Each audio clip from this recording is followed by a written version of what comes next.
Of hydrogen को study करने से पहले एक जो वर्ड स्पेक्ट्रम का है हम उसको देखते हैं, जो हमारे मेन टॉपिक है, that is the spectrum of hydrogen atom.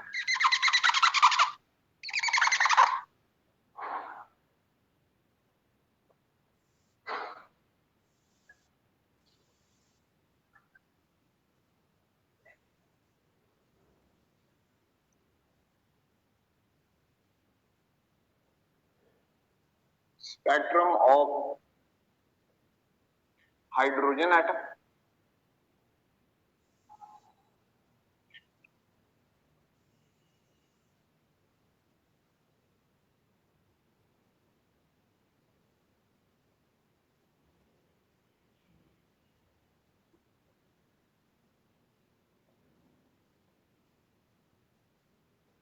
अब इसको डिस्कस करने से पहले ना हम एक वर्ड देखते हैं जिसको कहा जाता है स्पेक्ट्रम।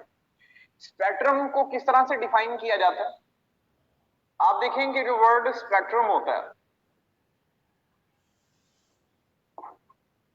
ये जो वर्ड स्पेक्ट्रम है, स्पेक्ट्रम एक्चुअली ना एक अरेंजमेंट है, ये एक तरतीब है जिसमें हम रेडिएशंस को तरतीब देते हैं। फॉर एग्जाम्पल के हमारे पास सनलाइट है, सनलाइट है और सनलाइट को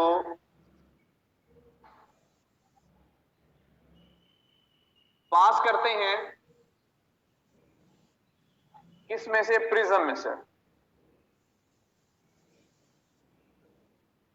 जब हम सनलाइट को प्रिज्म में से पास करते हैं तो प्रिज्म में से पास करने के बाद ये वाली जो सनलाइट होती है, ये सनलाइट डिवाइड होती है, ये सनलाइट टूटती है अपने कंपोनेंट्स में।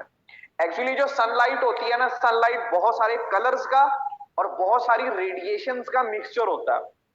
अब जब और ये मिक्सचर एक दूसरे में ना इकट्ठा हुआ होता है, जमा हुआ होता है, एक दूसरे में डिफ्यूज हुआ होता है। जब हम इसको पास करते हैं ना प्रिज्म में से, तो प्रिज्म में से पास करने के बाद क्या होता है कि वो जो रेडिएशंस होती है ना, वो रेडिएशन एक दूसरे से जुदा जुदा हो जाती हैं और हम कहते हैं कि ये वहां से डिफ्लेक्ट हो जाती है। अब जब प्रिज्म में से पास किया जाता है, प्रिज्म में से पास करने के बाद जो लाइट्स होती हैं वो बिल्कुल सेपरेट हो जाती हैं। रेडिएशंस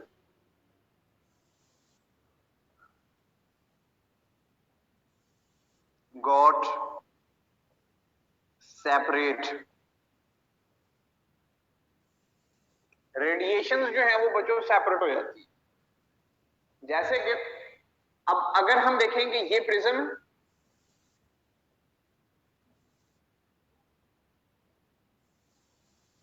ये प्रिज्म है, इस प्रिज्म में से लाइट को पास करते हैं, ये प्रिज्म है, इसमें से हम लाइट को पास करते हैं। ये सनलाइट है, हम सनलाइट को पास करते हैं। सनलाइट को पास करने के बाद इसमें से पहली लाइट सेपरेट हो गई, सेपरेट होने के बाद ये वो डिफ्लेक्ट होके बाहर चली गई, इसमें डिफ्लेक्शन हुई। फिर ये दूसरी लाइट, वो भी डिफ्लेक्ट हुई। इसी तरह से third light,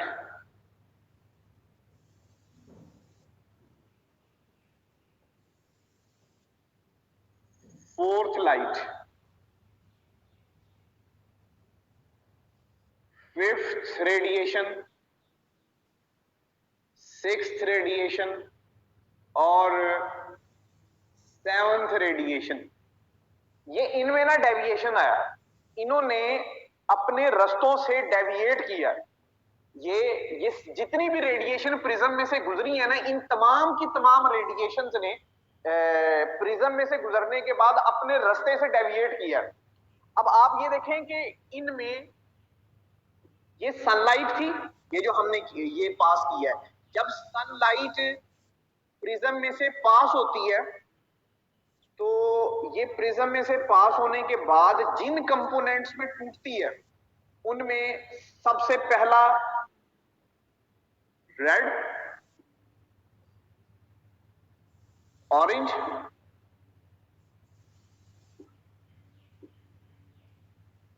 yellow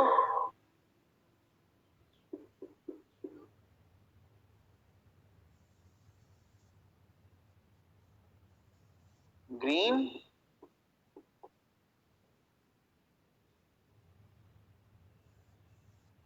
blue,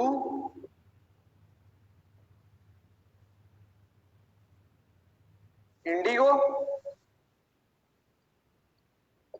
and violet. अब जब सनलाइट को हम पास करते हैं ना, तो सनलाइट को पास करने के बाद ये जो सनलाइट होती है ये अपने इन कंपोनेंट्स में टूट जाती है। अच्छा, हम इन कंपोनेंट्स को ना इस तरह से एक तरतीब में लिखते हैं। ये वाली जो मैंने तरतीब लिखी है, इस तरतीब में जब हम टॉप टू बॉटम आएंगे, जब भी हम टॉप टू बॉटम आएंगे, तो टॉप टू बॉटम आते हुए इसकी जो एनर्जी है, इसकी एनर्जी टॉप टू बॉटम बढ़ेगी। तो हम इसको लिख सकते हैं कि मैंने ये वाली जो अरेंजमेंट लिखी है, या ये जो मैंने तरतीब लिखी है, this arrangement of the radiation, ये हर एक, ये जितनी मैंने लिखी है, ये तमाम की तमाम जो है ना, इनमें से हर एक चीज एक रेडिएशन है। सबसे पहले वो रेडिएशन लिखी है जिसकी एनर्जी कम है, फिर एनर्जी ज्यादा, फिर एनर्जी ज्यादा, ऐसे जैसे हम बॉटम की तरफ चलते जाएंगे तो एनर्जी इसकी क्या होती जा रही है, ज्यादा होती जा रही है। तो when we move from top to bottom, then the energy of the radiation increase. Second one is the wavelength decrease. Third one is the frequency increase. Fourth one is the momentum increase. Momentum increase. अब ये मैंने तरतीब जो लिखी है ना, this arrangement, अब अगर हम इसको डिफाइन करने की कोशिश करें तो हम लिखेंगे कि when the light is pass through the prism and the radiations obtained is arranged according to the increasing order of energy or decreasing order of the wavelength or increasing order of frequency or increasing order of the momentum is called as the spectrum. इसको spectrum कहा जाता है। तो spectrum को हम कैसे define करेंगे कि it is actually the arrangement of radiations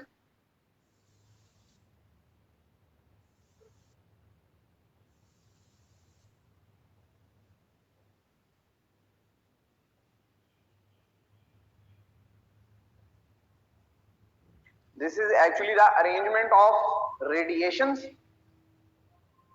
हम लिखेंगे arrangement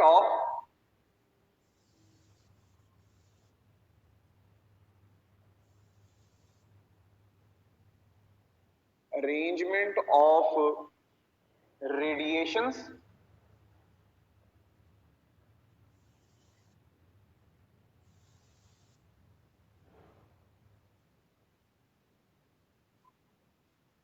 of increasing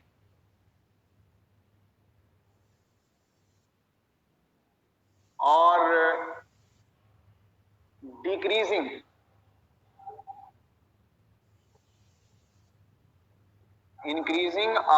decreasing order of energy, frequency, momentum, wavelength is called as spectrum. इसको बच्चों स्पेक्ट्रम कहा जाता है। ठीक है, अब जो स्पेक्ट्रम है ना, स्पेक्ट्रम के दो पार्ट्स होते हैं। जो हाइड्रोजन एटम का स्पेक्ट्रम है ना, हाइड्रोजन एटम के स्पेक्ट्रम के दो पार्ट्स हैं। एक हाइड्रोजन एटम का जो स्पेक्ट्रम है उसका विजिबल पार्ट है, और दूसरा जो है ना वो इसका इनविजिबल पार्ट है। इसके दो पार्ट्स होते हैं। आप इस चीज से फेमिलियर होंगे ना, आपने पढ़ा होगा कि बाल्मर सीरीज होती हैं, इसके अलावा लाइमन सीरीज होती हैं, पासन सीरीज होती हैं। तो इसमें से जो बाल्मर सीरीज है ना, ये विजिबल पार्ट है, और इसके अलावा जो बाकी जितना हिस्सा है वो तमाम का तमाम हिस्सा क्या होता है, that is the invisible part. ये इनविजिबल पार्ट कहलाता है। तो स्पेक्ट्रम को हम किस तरह से डिफाइन करते हैं? हम एक ऑर्डिनरी लाइट लेते हैं, एक सनलाइट लेते हैं। अच्छा, अब यहां पर सनलाइट भी ली जा सकती है, इलेक्ट्रिक बल्ब की लाइट भी ली जा सकती है, हाइड्रोजन एटम का स्पेक्ट्रम भी लिया जा सकता है। इन तीनों में से कोई एक चीज ली जा सकती है, उसको प्रिज्म में से पास किया जा सकता है। प्रिज्म में से पास करने के बाद उसको देखा जाता है कि वो किन हिस्सों में डिवाइड हुआ है, उन हिस्सों को एक तरतीब के साथ लिखा जाता है। वो तरतीब इंक्रीजिंग ऑर्डर ऑफ एनर्जी हो सकती है, इंक्रीजिंग ऑर्डर ऑफ वेवलेंथ हो सकता है, कुछ भी हो सकती है, और उसको फिर हम क्या कहेंगे? स्पेक्ट्रम कहेंगे। फिर देखेंगे कि कौन कौन से हिस्सों को हम देख सकते हैं।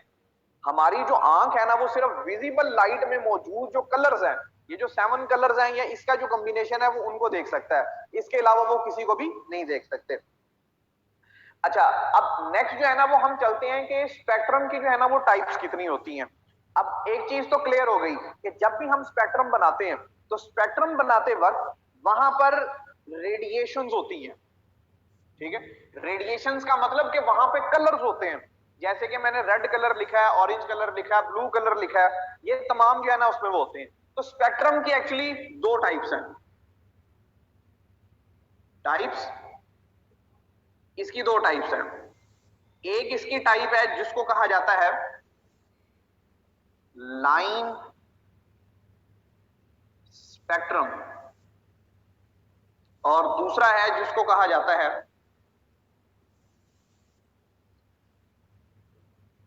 Continuous spectrum. एक लाइन स्पेक्ट्रम होता है, और जो दूसरा होता है that one is called as the continuous spectrum. वो कॉन्टिन्यूअस स्पेक्ट्रम कहलाता है। अब लाइन स्पेक्ट्रम और कॉन्टिन्यूअस स्पेक्ट्रम में क्या फर्क होता है? सबसे पहले ना हम कॉन्टिन्यूअस स्पेक्ट्रम को देखते हैं।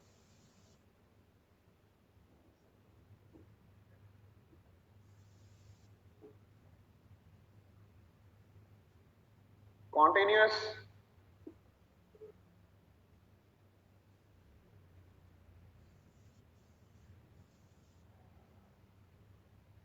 Continuous spectrum. कॉन्टिन्यूअस स्पेक्ट्रम में क्या होता है कि इसमें आप ये देखेंगे, मैंने यहां पर एक लाइन ऐसे लगाता हूं, इस लाइन को मैं कह देता हूं कि ये फॉर एग्जांपल ये वाली लाइन ए है। इसी तरह फिर मैं दूसरी लाइन लगाता हूं, जिसको मैं इसके अंदर मिक्स कर देता हूं, उसको मैं कहता हूं कि वो बी है। अब आप देखें कि ये वाली जो लाइन ए और बी है, ये दोनों एक दूसरे में मिक्स हो चुकी हैं। अगर हमने इनको सेपरेट करना हो ना, तो हमारे पास कोई सेपरेशन मौजूद नहीं है।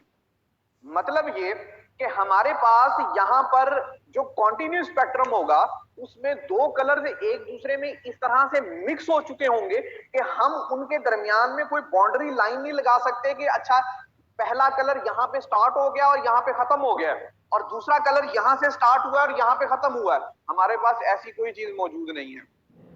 कॉन्टिन्यूस स्पेक्ट्रम में जो कलर्स होते हैं, वो कलर्स एक दूसरे में मिक्स हुए हुए होते हैं, और उनकी मिक्सिंग की वजह से उनके दरमियान में कोई भी बाउंड्री लाइन नहीं होती। तो सबसे पहली चीज कॉन्टिन्यूस स्पेक्ट्रम की कि इसमें जो कलर्स होते हैं,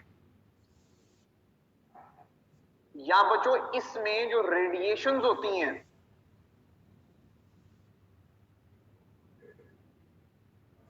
इसकी जो कलर्स या रेडिएशंस होती हैं बच्चों, वो एक दूसरे में डिफ्यूज होते हैं।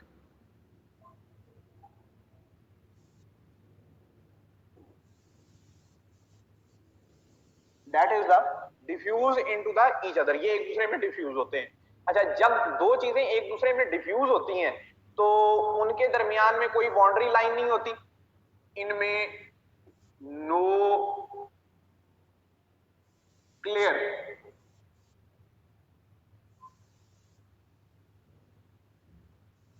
बाउंड्री लाइन, इनमें बच्चों कोई क्लियर कट बाउंड्री लाइन नहीं होती। नंबर 2, इनमें नो सेपरेशंस, इनमें कोई सेपरेशन नहीं होती, चीजें जुदा जुदा नहीं होती। तीसरी चीज, इनमें नो डार्क लाइंस, इनमें डार्क लाइंस नहीं होती। इनमें जो कलर्स होते हैं वो एक दूसरे में डिफ्यूज होते हैं, वो एक दूसरे में मिक्सअप होते हैं। हम इनके लिए वर्ड, एक तो डिफ्यूज का वर्ड यूज कर सकते हैं, दूसरा, हम इनके लिए वर्ड मिक्स अप का यूज कर सकते हैं। तीसरा, हम इनके लिए जो वर्ड यूज कर सकते हैं दैट इज द ओवरलैप, कि यहां पर जो कलर्स हैं वो एक दूसरे में बच्चों क्या होंगे, ओवरलैप होंगे। अब कॉन्टिन्यूस स्पेक्ट्रम कब बनता है? कॉन्टिन्यूस स्पेक्ट्रम तब बनता है जब हमारे पास जो मैटर है वो बल्क की फॉर्म में हो। जब मैटर बल्क की फॉर्म में होगा तब जो बनेगा वो कॉन्टिन्यूस स्पेक्ट्रम है। अगर आप एक एटम लेते हैं और उस एटम को एनर्जी प्रोवाइड करते हो और एनर्जी प्रोवाइड करने के बाद वो लाइट को रिलीज करना शुरू कर देता है या वो लाइट को एब्जॉर्ब करना शुरू कर देता है। अच्छा, जब वो लाइट को रिलीज करना शुरू करेगा या लाइट को एब्जॉर्ब करना शुरू करेगा तो तब हम उस स्पेक्ट्रम को कहेंगे कि बच्चों वो लाइन स्पेक्ट्रम है। लेकिन जब लेकिन जब एक आयरन है ना, आयरन आयरन का एक एटम है, वो एक एटम रेडिएशन को जब रिलीज करेगा तो हम उसको कहेंगे कि ये लाइन स्पेक्ट्रम। लेकिन जब वही बहुत सारे आयरन के एटम्स आपस में इकट्ठे होंगे और हम एक आयरन का टुकड़ा लेंगे तो वो जो एनर्जी को रिलीज या एब्जॉर्ब करेगा उसको कहा जाएगा कि वो कॉन्टिन्यूस स्पेक्ट्रम है। That is not now the line spectrum. अब वो लाइन स्पेक्ट्रम नहीं होगा, अब वो बच्चों कॉन्टिन्यूस स्पेक्ट्रम होगा। तो कॉन्टिन्यूस स्पेक्ट्रम तब बनता है जब बल्क एटम, बल्क में मैटर मौजूद होता है, जब बहुत सारी चीजें मौजूद होती हैं।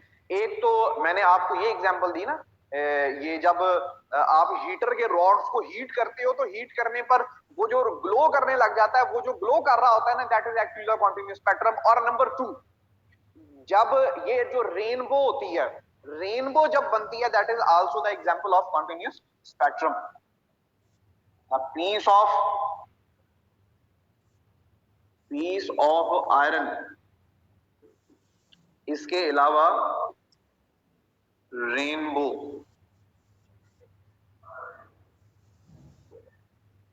ये बच्चों सारी की सारी जो चीजें होती हैं ना, ये सारी चीजें इसकी उसमें वो होती हैं, एग्जाम्पल है। That is the example of continuous spectrum, वो कॉन्टिन्यूस स्पेक्ट्रम की एग्जाम्पल है। फिर चलते हैं लाइन स्पेक्ट्रम की तरफ।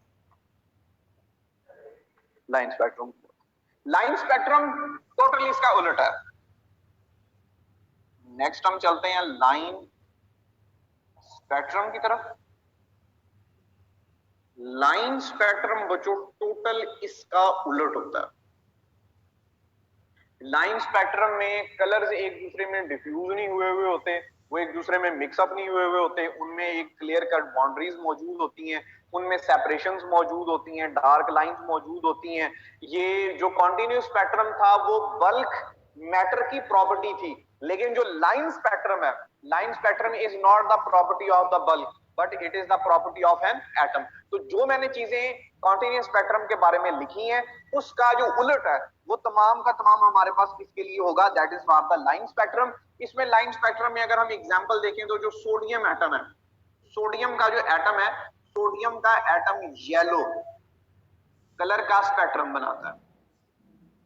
इसी तरह से बेरियम है, बेरियम एप्पल ग्रीन कलर बनाता है। इसके अलावा और हमारे पास बहुत सारे एलिमेंट्स हैं, स्ट्रोंशियम है वो वायलेट कलर बनाता है, पोटाशियम है वो भी वायलेट कलर बनाता है, लैलिक टाइप कलर बनाता है, रुबिडियम है वो रेड कलर बनाता है, लिथियम है वो भी रेड कलर बनाता है। तो ये वो तमाम एलिमेंट्स हैं, एटम है कि जो एक सिंगल जो एटम जो स्पेक्ट्रम बनाएगा ना, हम उसको कहेंगे कि that is the line spectrum.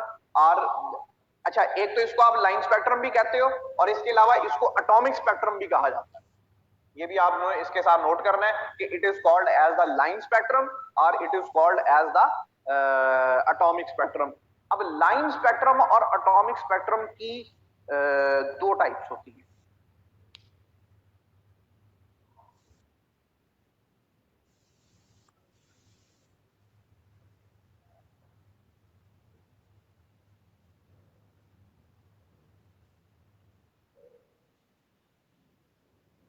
There is the two types of the line spectrum or the atomic spectrum.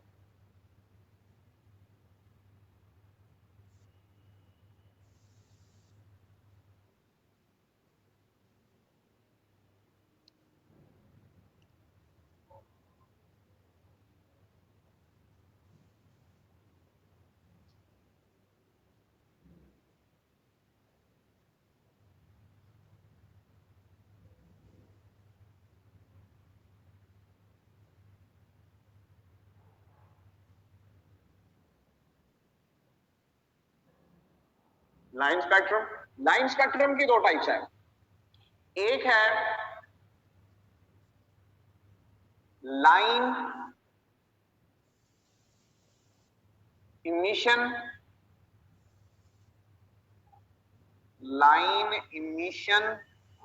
Spectrum, और दूसरी है लाइन एब्जॉर्प्शन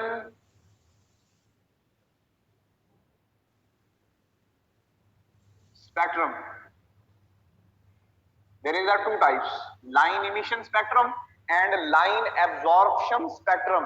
अब जो लाइन इमिशन स्पेक्ट्रम है ना, लाइन इमिशन स्पेक्ट्रम और एब्जॉर्प्शन स्पेक्ट्रम को मैं आप लोगों को ना इस तरह से जस्टिफाई कर देता हूं। आप ये देखें कि फॉर एग्जांपल कि मैं दिन है और सूरज निकला हुआ है। आप देखें जमीन जो है, जमीन पर चूंकि लाइट गिर रही है तो जमीन ब्राइट है। ये जो जमीन है ना, जमीन हमारा बैकग्राउंड है। अब सन से जो लाइट आ रही है मैं उसको एब्जॉर्ब करता हूं। अब एब्जॉर्प्शन हो रही है ना, now it is called as अब हम बात किसकी करेंगे, लाइन एब्जॉर्प्शन स्पेक्ट्रम की बात करेंगे, क्योंकि मैं रेडिएशन को एब्जॉर्ब कर रहा हूं। अच्छा, मैंने लाइट को एब्जॉर्ब किया, लाइट को एब्जॉर्ब करने के बाद जहां मैंने लाइट को एब्जॉर्ब किया जमीन पर, वहां मेरा साया बन जाएगा। अब वो जो साया बनेगा वो डार्क कलर का होगा, ब्लैक कलर का होगा, लेकिन बाकी जमीन स्टिल क्या होगी, ब्राइट होगी। तो लाइन एब्जॉर्प्शन स्पेक्ट्रम में जो लाइंस बनती हैं वो लाइंस डार्क होती हैं, लेकिन जो बैकग्राउंड होता है इट इज स्टिल ब्राइट। तो लाइन एब्जॉर्प्शन स्पेक्ट्रम में जो बैकग्राउंड बनता है, जो बैकग्राउंड होता है वो बच्चों ब्राइट होता है, बैकग्राउंड ब्राइट होता है। लेकिन जो स्पेक्ट्रल लाइंस बनती हैं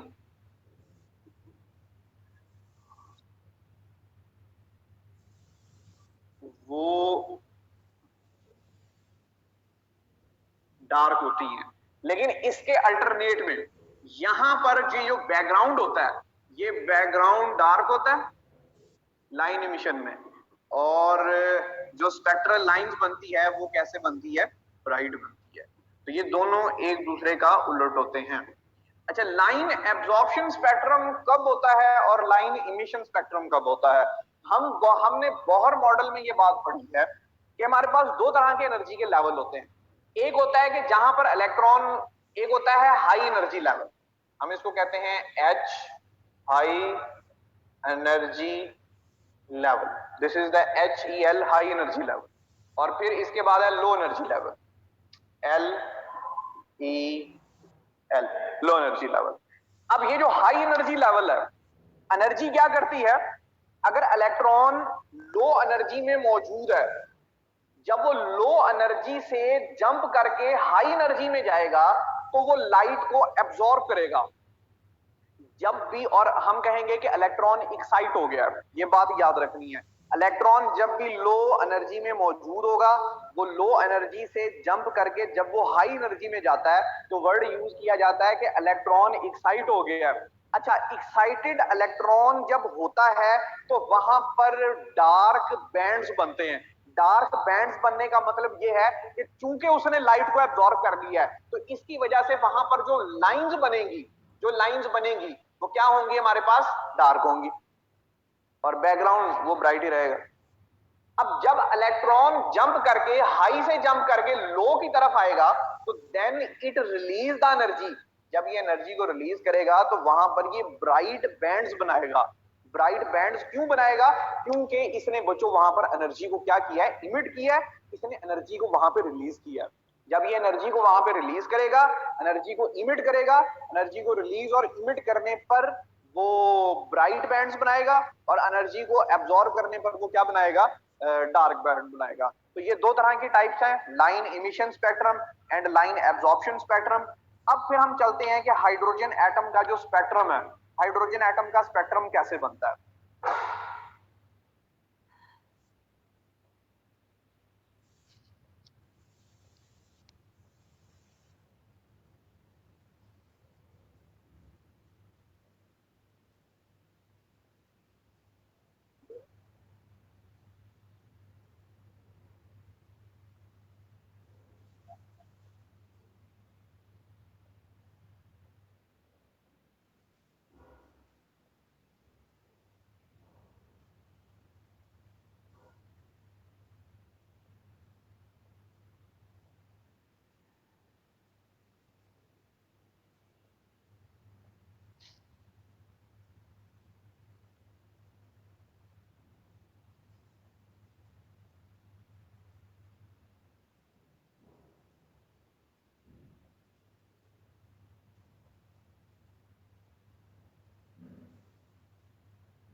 स्पेक्ट्रम ऑफ हाइड्रोजन एटम।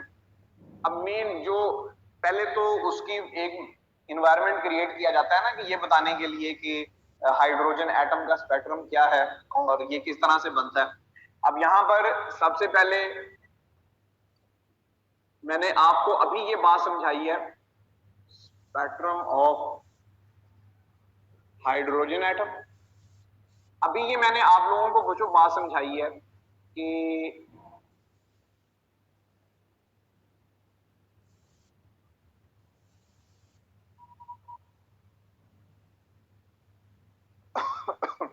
अभी ये बात बच्चों मैंने आप लोगों को समझाई है कि अगर एक इलेक्ट्रॉन है वो लो से जंप करके हाई में जाता है तो डार्क बैकग्राउंड बनाएगा और हम इसको कहेंगे कि ये लाइन एब्जॉर्प्शन स्पेक्ट्रम बना है। अगर वो हाई एनर्जी शेल से जंप करके लो एनर्जी शेल की तरफ आता है तो हम इसको कहेंगे कि अब इसने लाइन इमिशन स्पेक्ट्रम बनाया है और यहां पर ये ब्राइट जो बैंड्स हैं ये ब्राइट बैंड्स को बनाएगा।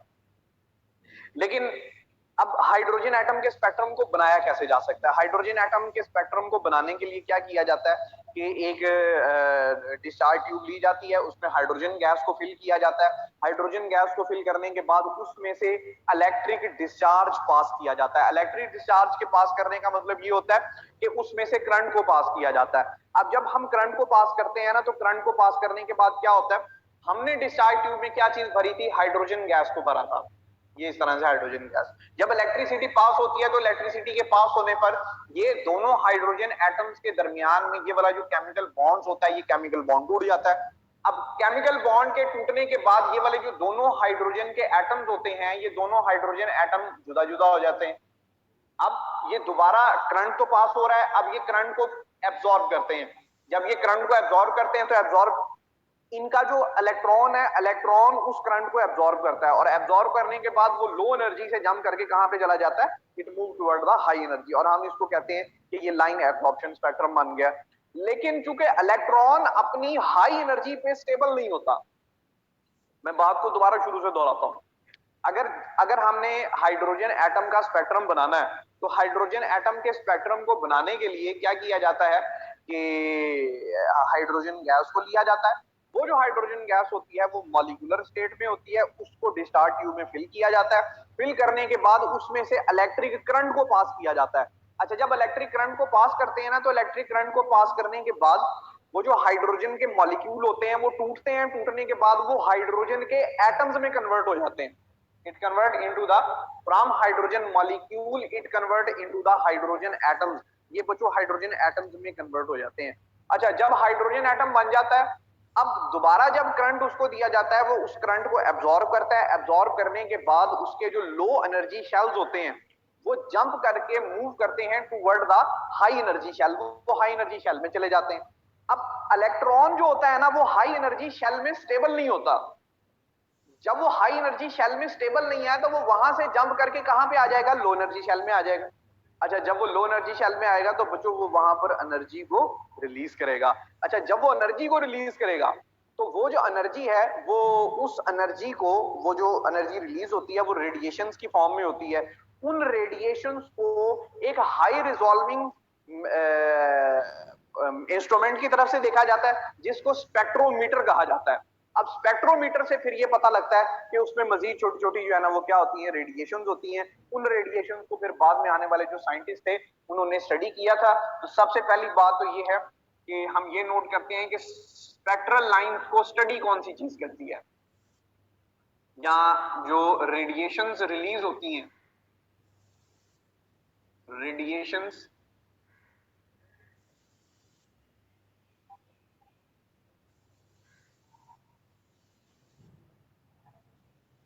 the radiation that is released is passed through the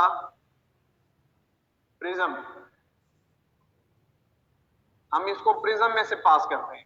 अच्छा, प्रिज्म में से पास करने के बाद ये रेडिएशंस अलग अलग हो गई। अब फिर इन रेडिएशंस को देन ऑब्जर्व विद स्पेक्ट्रोमीटर।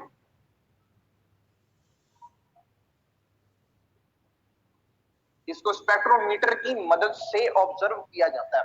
अच्छा, स्पेक्ट्रोमीटर की मदद से ऑब्जर्व करने के बाद क्या होता है कि फिर पता लगता है कि इसमें मजीद जो है ना वो रेडिएशंस पाई जाती हैं। सबसे पहले जो साइंटिस्ट थे जिन्होंने ऑब्जर्व किया था कि कौन सी रेडिएशंस यहाँ पर होती हैं, दैट इज द बाल्मर।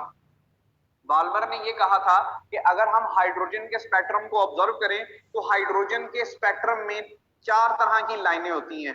एक उन्होंने कहा कि रेड होती है, दूसरी रेड ग्रीन होती है, तीसरी जो है ना वो ब्लू वायलेट होती है, चौथी जो है ना वो सिर्फ